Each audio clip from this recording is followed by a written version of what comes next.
Hello, welcome back to the review of question J.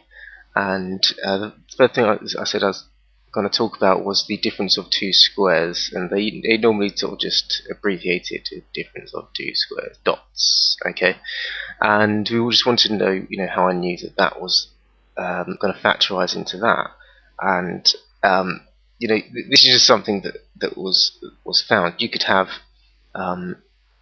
another example might be if you had 36, that would factorize into x plus 6x minus 6, and hopefully you can see that this bit here and this bit here is like the square root basically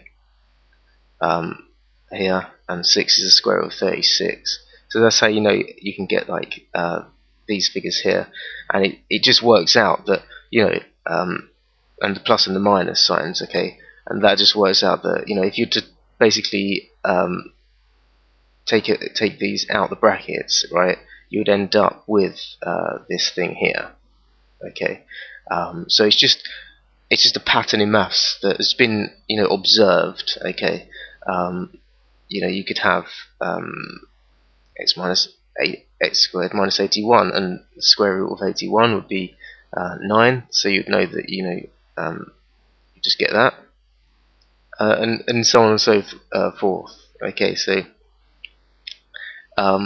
whenever you see an x squared minus something that you think could be square rooted, that's just, you just know to do that. Okay, just trying to think if there's anything else you might need to might be confused with.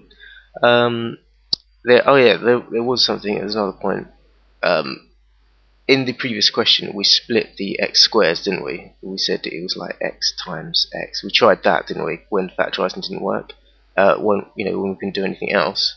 So what you kind of want to do in maths is just try everything, just to see, if it does work or not. And so I'm just going to show you,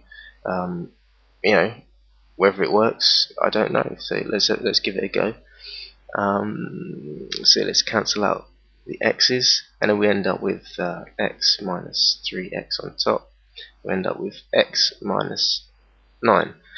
Okay, so can we do anything with the top? Maybe we could take x out as a factor.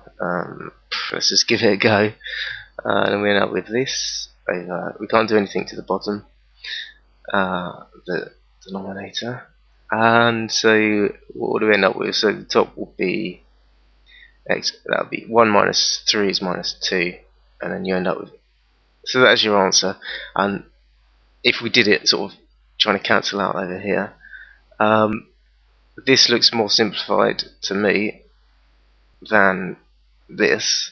So even though you could argue that this works, it's not in its most simple form. So factorizing first was a better instinct to use.